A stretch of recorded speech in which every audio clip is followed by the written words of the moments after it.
Hi guys. So I got all the chapters read and I put it into the computer, and for some reason chapter 7 my computer did not like. So I'm going to reread chapter 7 for you, and it's called The Cheerleader Story. Yeah, let me get my glasses on. We'll try it again. If you've ever had a black eye, you'll know what my day was like. Everyone just stared at me like I was a freak or something. By the end of the day, I was walking with my head down and my eyes partially covered by a copy of the school paper, The Meridian War Whoop.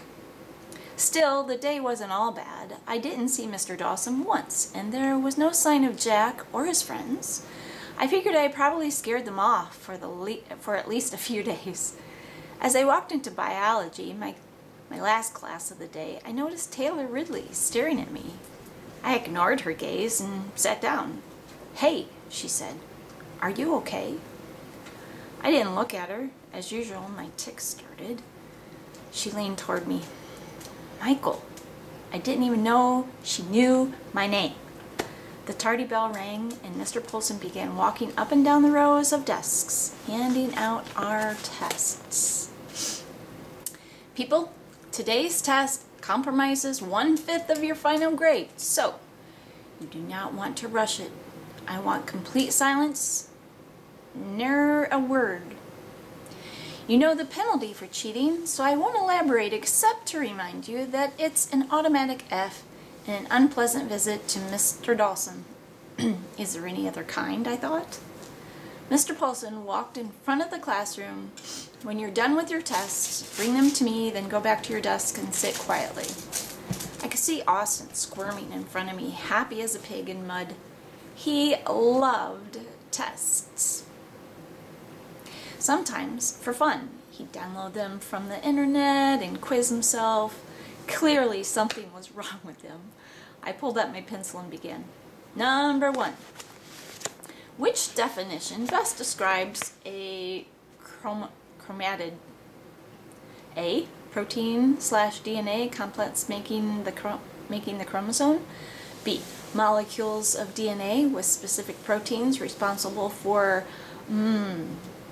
uracils for storage and transmission of genetic information. C. 5 kinds of proteins forming complex with uric DNA. D. Each of a pair of identical DNA molecules after DNA replication joined at the centromer. D, I thought. D? Or is it A? I was mulling over my answer when a folded piece of paper landed on my desk. I unfolded it. "How did you do that?" it said. I glanced around to see who had thrown it. Taylor was looking at me. I wrote back, Do what?" I looked up at Polson, who was at his desk reading a book. Then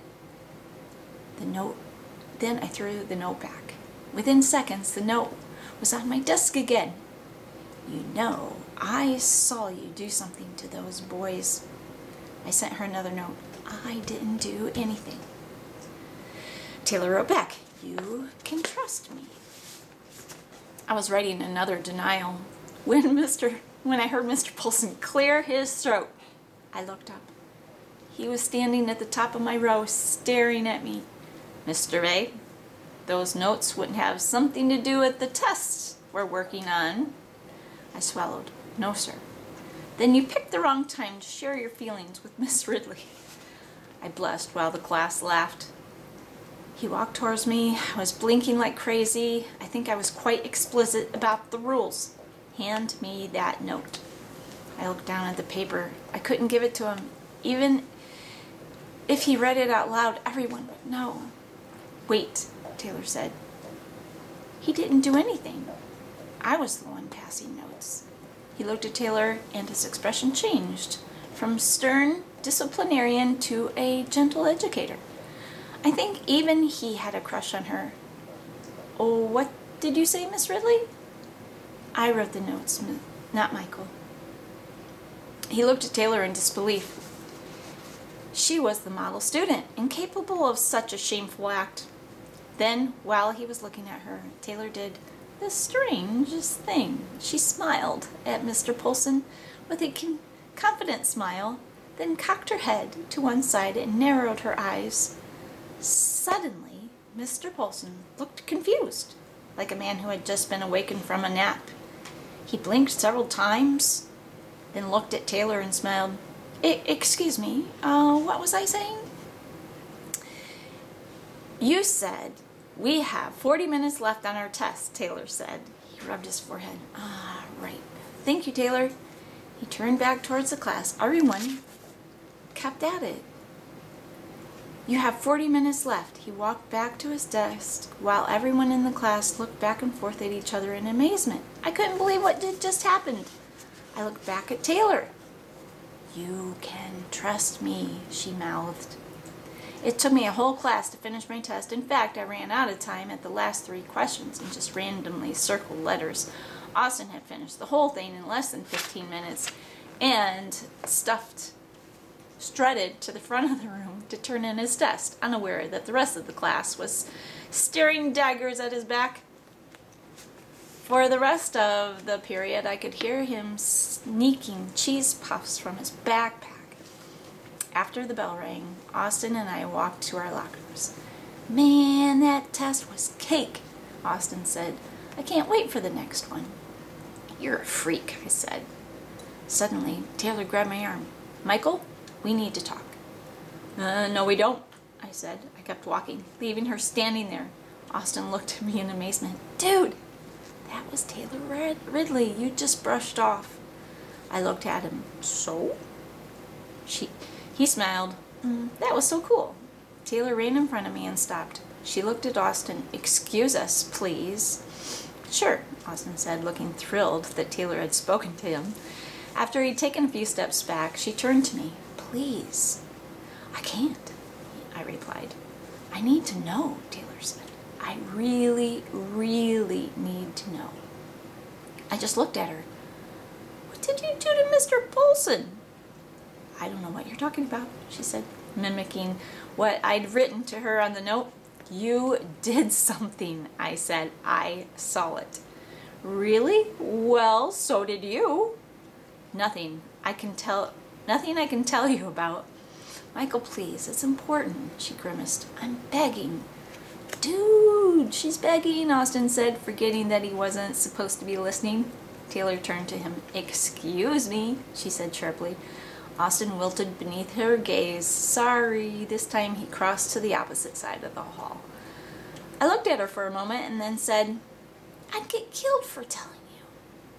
No one will ever know, I promise. She crossed her chest with her finger, crossed my heart. I looked over at Austin, who was still pretending not to listen. He shook his head. Taylor looked at him, then back at me and sighed. Michael, I really need to know. I promise. I'll never tell anyone. She leaned in closer. I'll even tell you my secret. She just stood there, staring at me the way Austin stared at jelly donuts. Then she put her hand on my arm. Please, Michael, it's more important than you can possibly imagine. She looked so desperate. I wasn't sure what to do. Finally, I said, I couldn't tell you here anyway. We can go to my place, she said quickly. I live just down the street. No one's home. Austin looked at me in amazement. I could guess what he was thinking. Dude, Taylor Ridley just invited you to her house. I can't, I said. I have after-school detention. That's okay. I'll wait for you, she said eagerly. Don't you have cheerleading or something? Only on Mondays and Wednesdays, and Fridays if there's a game. She looked deeply into my eyes. Please. Saying no to the girl you have a crush on is hard enough, especially when she's begging. But I had also run out of excuses. I inhaled loudly in surrender. Where do you want me to meet? Taylor smiled. I'll just go with you. To detention? I don't think they'll try to keep me out, do you? I don't know. No one ever tries to get into detention. It's like breaking into jail. Taylor smiled. Then I guess we'll find out. Hey, said Austin, who had inched back his way back into the conversation. What about me? Taylor looked at him. What about you? I'm Michael's best friend, Austin, he said, eagerly putting out his hand. Taylor just looked at him. He's my friend, I said. What do you want? She asked. I want to come with you guys. You can trust him, I said. She looked him over and turned back to me. Sorry, but I can't. I looked at Austin and shrugged. Sorry, man. He frowned. All right, see you guys later. As Austin walked away, Taylor turned to me. Let's go. You're delinquent. We walked down the hall together, something I never thought would happen in a million years. I wondered if Taylor might be afraid to be seen walking with me. Like her popularity quotient might fall a point or two. I wasn't sure how that worked. But she didn't seem to care. She must have said hi to about 100 times between my locker and detention. As usual, I felt invisible. As we walked into the lunchroom, Mrs. Johnson looked at Taylor quizzingly. Taylor was one of those students who was always the teacher's pet. Perfect citizenship, always got her homework done, raised her hand to speak, never a cause of trouble. I once overheard a teacher say, if only I could have a classroom of Taylors. Do you need something, Taylor? Miss Johnson asked. No, Miss Johnson, I'm here for detention. I'm surprised to hear that, Mrs. Johnson looked down at her clipboard. I don't have you on my list. I know, I didn't get in trouble or anything. I'm just waiting for my friend Michael. Mrs. Johnson nodded. That's very kind of you, being supportive of a friend, but detention isn't a place to hang out. Taylor just looked at her with her big, soft brown eyes. Please? I really think I can help him change his ways. I turned and looked at her. Mrs. Johnson smiled. Well, if you really want to help, I don't see why not. But you can't sit together. We can't have talking. Taylor flashed a smile. That's okay, Mrs. Johnson. I've got a lot of homework to catch up on. She waved to me. Be good. She sat down at Mrs. Johnson's table, grinning at me. I'm pretty sure that Taylor was the happiest person to ever go to detention. Frankly, I wasn't hating it too much myself. I couldn't believe that the best-looking girl at school was in detention waiting for me.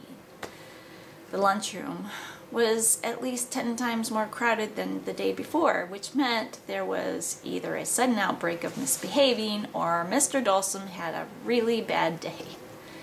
I was about to sit at the end of a long table near the back wall of the cafeteria when someone said, "Not there, Tinkerhead."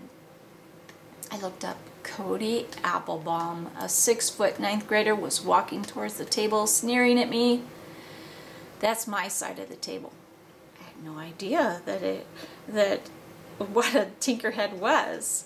Whatever, I said, and I walked to the opposite end of the table and sat down. I opened my algebra book, unfolded the day's worksheet, and began doing my homework. About 5 minutes into studying, something hard hit me in the head. I looked up at Cody, who was laughing. He had a handful of marbles. Knock it off, I said, rubbing my head. Knock it off, he mimicked. Puny wimp, go tell your mama.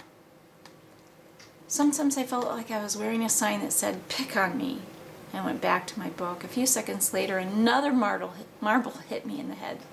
I looked up. Cody was now leaning against the wall on the back 2 legs of his chair.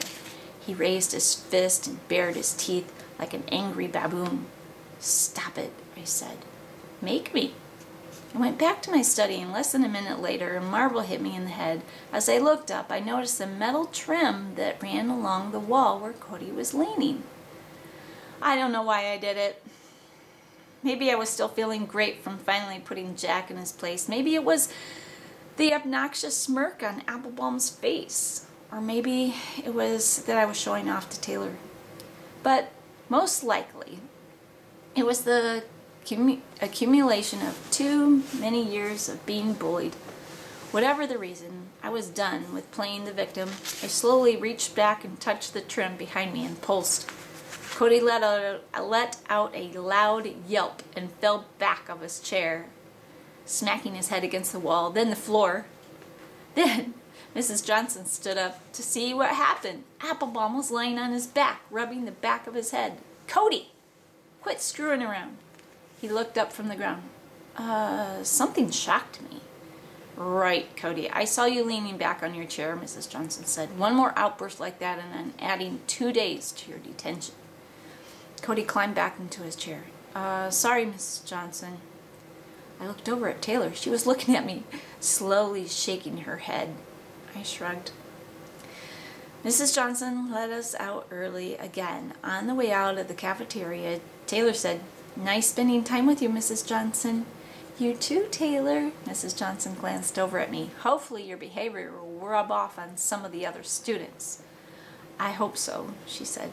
Taylor laughed when we were out of the cafeteria. "Stick with me, Vay. Maybe my behavior will rub off on you."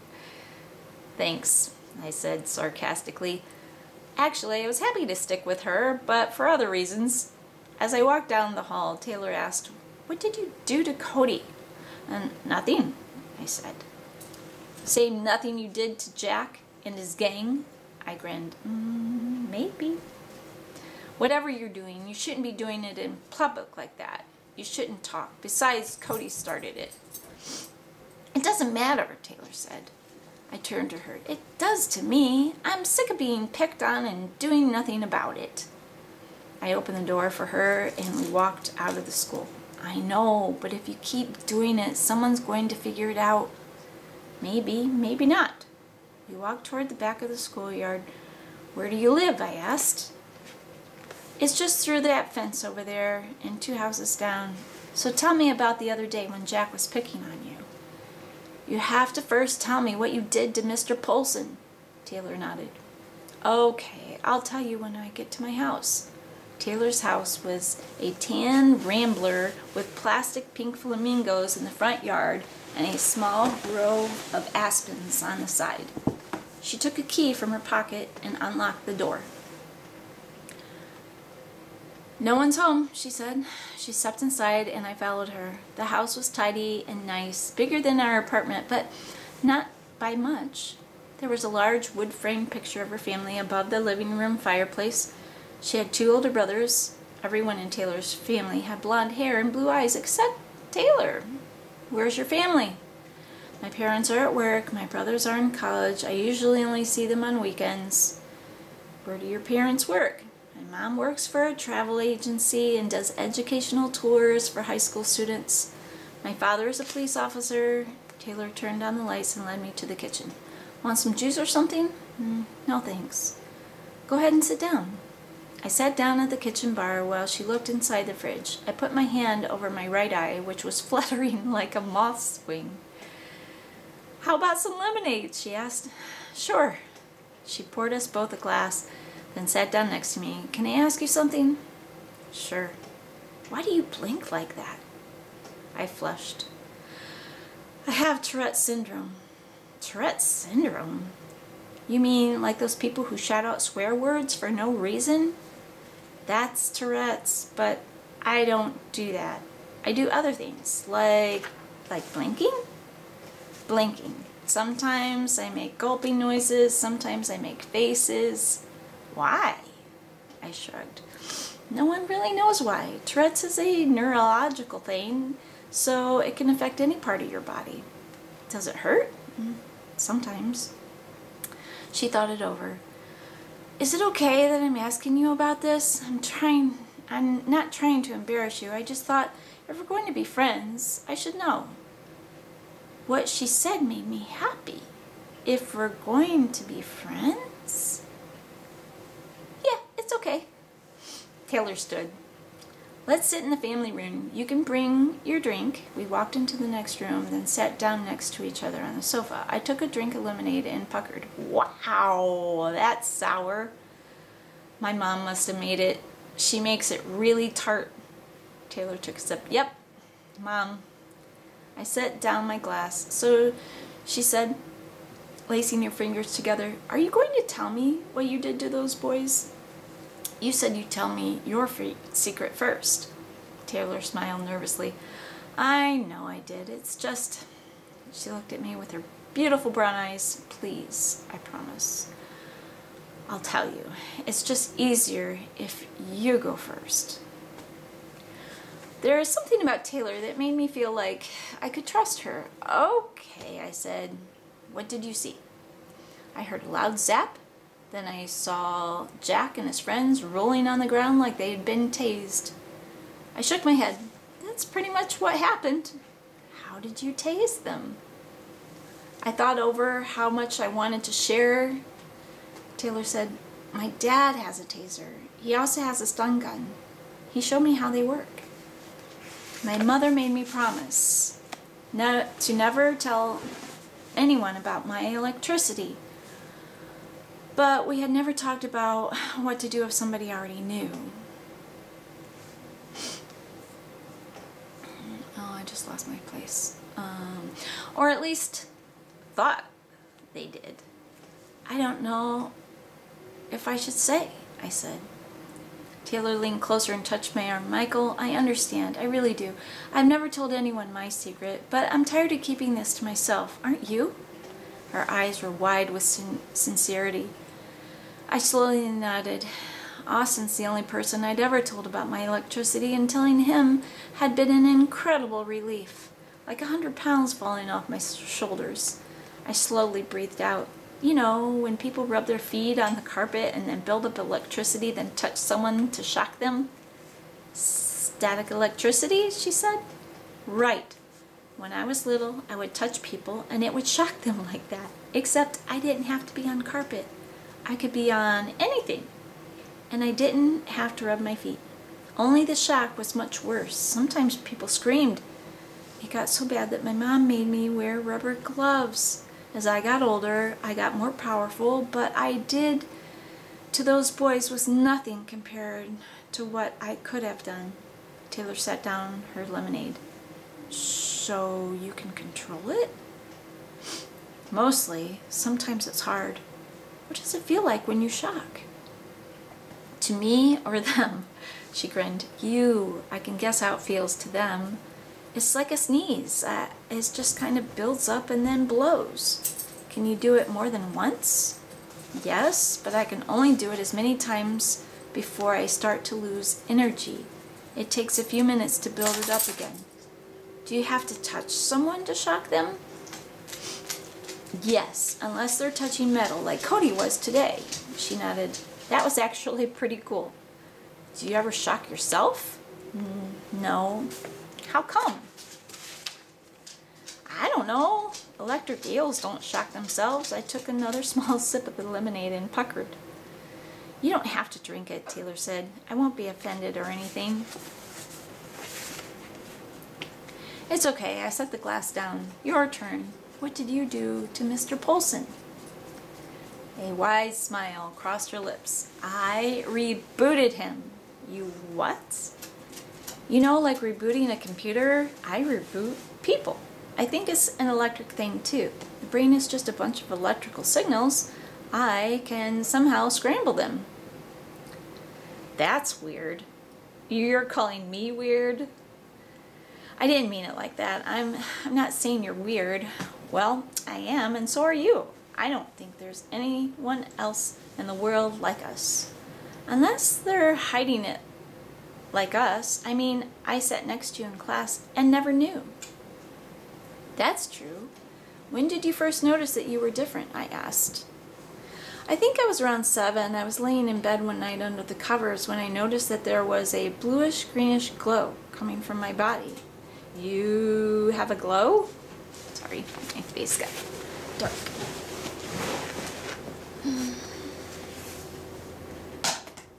Yeah, it's just faint. You can only see it in the dark, and if you look closely. I glow too, I said. Hearing that she had the same glow made me feel good, like I wasn't so different or alone. That summer, I was playing wizard with some friends, and I cast a spell, only they fell to the ground and started to cry. At first I thought they were just pretending, but they weren't. They couldn't remember what they were doing. That's why Mr. Polson couldn't remember what he was doing, I said. She smiled. Yeah, it comes in handy sometimes. Does it hurt the person you reboot? She seemed embarrassed. I don't know. It's like I do it all the time. Want me to do it to you? No. Do you want me to shock you? No. She looked at me seriously. You know, Michael, my parents don't even know about this. Do you have any idea how good it feels to finally tell someone? I nodded, yes. She smiled. Yeah, I guess you would. She lay back on the cushion. So, your parents know? My mother does. My father passed away when I was 8. I'm sorry. Her expression grew more serious. So, what does your mother think of it? I think it scares her. If she knew I was talking to you about it, she'd be really upset. She won't hear it from me, Taylor said. I wish I could tell my parents. I've tried a few times, but whenever I talk to them, they get nervous, like I'm going to tell them I've done something wrong. I guess I'm just afraid of how they'll react. You should tell them, I said. I know, someday I will. Taylor leaned forward and said in a softer but more excited tone, There's something else I can do. Want to see it? Sure. She patted the sofa cushion next to her. Come closer. I scooted closer until our bodies nearly touched. I started gulping but stopped myself. This isn't going to hurt, right? No. She leaned in toward me until we were touching. Now think of a number between 1 and 1,000,000. 1 and 1,000,000, okay. I thought of the last 4 digits of my phone number. Just keep thinking of the number. She reached over and took my hand. Suddenly a big smile came across her face. Think of the number, silly, not me. Oh, what? You're reading my mind? I asked jokingly. It wouldn't take a mind reader to know what I was thinking. The most beautiful girl at school was holding my hand. I focused on my number again. 3,989, she said. I looked at her in astonishment. How did you do that? I don't know, but I'm pretty sure that's part of the same rebooting thing. I mean, it's all about electricity, right? Our thoughts are just electricity firing, so when I touch you, your thoughts show up in my brain as well. Same projector, different screen. Her explanation made sense. So, you can really read minds. Yes, but not without touching. If I were to put my forehead against yours, I could see even better. I wouldn't mind that, I thought, forgetting that we were still holding hands. A big smile came across her face. I blushed to let go of her hand. So all you need to do is touch someone? She nodded. I've even been able to read people's minds if they're touching metal, like the way you shot Cody. She leaned back again. So, what do we do now?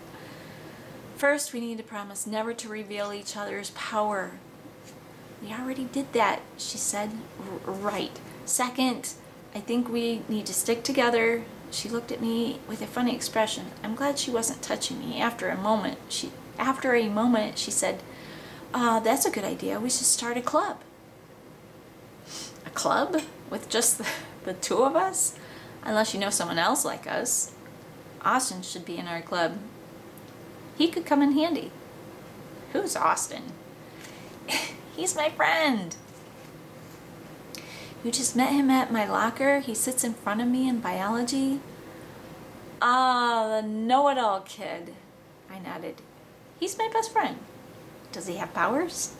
No, but he knows a lot of science and electricity. He's really smart. Like mad scientist smart.